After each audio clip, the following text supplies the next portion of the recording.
Okay, welcome to a Friday. We've got rain in the forecast. You can see the clouds out there. Those clouds representing that increasing moisture that's going to lead to showers late tonight or early tomorrow morning. It's perfect. It's not going to rain today. Well, it is technically, but not during the day when you're doing stuff. And it's not going to rain tomorrow. It shouldn't. There might be a thunderstorm up in the valley, but we'll be fine. Lake Tahoe will still have a winter weather advisory through tomorrow night. I wanted to start off by thanking you so much for all the kind Carl notes yesterday. It was awesome. I was surprised at the outpouring, and I guess we all love our pets. I mean, of course we do. I just didn't, it was really awesome. Actually, it was really made me feel better. We lost Carl a long time ago, like 4 months ago, which isn't a long time ago, but it's still kind of a soft spot, and so those were such nice notes. So thank you, I appreciate it. And I said I was thinking this today that I didn't. Social media has always been something like where I do forecasts and weather, which is what I love.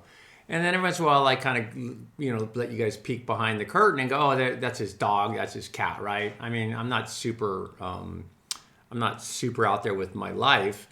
But I was really touched, and some of the notes were so awesome. And I guess you don't feel like you're the only person. I kind of felt weird, like this is crushing me, right? This losing an animal, and I seeing how you folks have all dealt with it and how you deal with it and how you see it really helped. I know.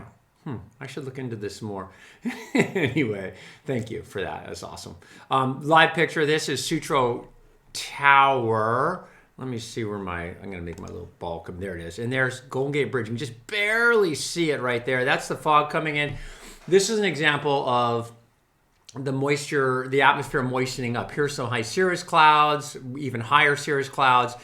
Kind of a alto stratus deck, mid-latitude stratus, which is just a continual band of clouds. There's a little, that's strato Q right there. Yeah, maybe not. But anyway, you're getting all the different cloud types, and that's because the atmosphere is getting moisture, more turbulent, and we are preparing for rain. So I love this shot. This is Sutro Tower. This is this morning. This is Mount Tamalpais. And as the sun comes up, you'll see the clouds. And this is a good example, too. It shows the clouds lowering down. And then you'll see the moisture gather at the headlands. You see the fog. And then that's an indication, too, right? The atmosphere at all layers now, the humidities are way up. Helps fire danger. Humidities are way up. And fog is being produced at the headlands right now and just offshore. That's going to continue throughout the night as clouds thicken up. Times the sun will come out. But as you look at the situation from the GOES satellite, GOES West, Geo-Orbital Earth Stationary Satellite, you see us, and you see all the clouds. And you see a little break, but the main system here, I got a better shot of it. The main system, oops, sorry about that. This main system is right here. So California, I don't know if you can see California here, but here is the heart of the system. The dynamics being lift and shear, exist up further north, and that's why the rain will fall out more aggressively further north. But we should easily see a 1/4 inch of rain, which would be huge. I think we could see a 1/2 inch in the parts, up by Santa Rosa and Bodega Bay and those areas. Here is the model. Let me back it up a little bit. So this is the GFS, the Global Forecast Model. And it's a good one just because it uses a number of different models to come up with it. There's a number of other models that stand alone as well, like the North American and the European. But I like this just because it shows nicely the sea level pressures, which are the lines, and then the rain, potential rain. And here we are tonight. This is around 10, 11 o'clock. And then you see it kind of slide through. That's a pretty good little bullseye. That'll get you 1/10 or 1/4 of an inch. And probably more. I think the model's underplaying it. And then by the morning hours, there's your Saturday morning. There's your tea time. Your money, right? You're clear. And then winds come up. See the railroad tracks or the corduroy? See the lines? The winds generally blow across them. They don't blow straight across, but they blow across. And as they do, they create a northwest wind. And up here, this will be a north wind here. But that when they get close together, that's all you need to know. When they get close together, when you see that, that's going to represent a wind, a breezy condition. Here's Steamer's Lane. I wanted to show you this today because we have some swell. You can kind of tell by the white water and see how the ground swell is moving. The surface is about 6 to 8 foot today. But one of the things, the reason I'm showing you this is the swell is forecast to go to 5 to 10 to 15 foot on Monday and Tuesday and maybe into Wednesday. So that's kind of Mavericks will start to tweak a little bit. We'll take a look at that early next week. But in my mind, and sort of anecdotally, when I see large swells before Thanksgiving, very good indication that it's a healthy Aleutian island, because our storms are born in the Aleutians, right? The Aleutian low is what it's called, and it's always there. Further north, now it's further south. The Aleutian low, when that thing fires up, it starts to kick out swell. And, we've had years, I can remember when we were surfing in the old days, where we wouldn't see big swell. Usually our first big swells are Thanksgiving, almost always, but occasionally it'll go even early December, mid-December. But when you see it lit up like it is now, and the swell's not showing big here, when you see it lit up, like it will be this Monday and Tuesday, it's kind of indication to me that, yes, we're going to be in good shape. Again, thank you so much for the nice Carl notes, and again, you guys are great, awesome pet people, and Franny is awesome.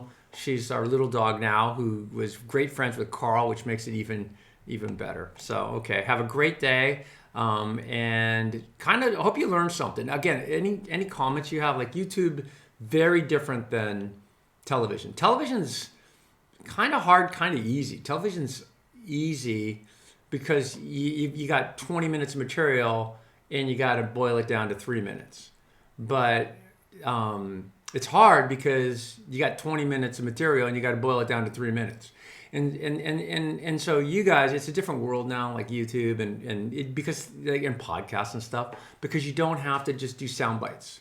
And that's what I'm working on. That's probably why I'm doing these, is because I'm learning to talk more conversationally about things. And my goal here, my whole goal, and I hope that if just one of you gets this, and I know there's a bunch of you that actually do, but if I can get you to the point where you don't need me, you can get on your phone, you can get on your computer and check out the visible satellite, you can check out the global forecast model, you can check out the goes west. These are all, it's really, meteorology is very difficult science. It was actually, the schooling was really difficult. It's like an engineering degree essentially. But you don't need all that. That's awesome to have. I got all that. But what you need is, okay, I get it. The atmosphere is getting moist. The headlands scoop up the moisture, and you get this fog forming. And that's an indication of different layers of the atmosphere, and blah, blah, blah, blah, blah. And there's just all sorts of little nuggets out there. And I know most of you, like pilots, I love pilots because they know their stuff. Surfers, that's why I love surfers always. You can talk weather with a surfer, a real surfer, not somebody who just got a soft top yesterday and they're surfers, but you talk to an old time surfer. Those guys are awesome. And same with the pilots. And there's fishermen out there too, but you can learn this. And once you learn it, it's super empowering because then you don't have to ingest it through a filter, which I have a filter, right? You're getting it through my weird filter, or you're getting it through some dude from Illinois' weird filter, right? Which is the worst. So I hope that's what we do here. Suggestions are appreciated, and I won't take offense. I appreciate everything that you guys feed. I got some really good feedback yesterday and the day before, so I appreciate that. Okay, have a nice day.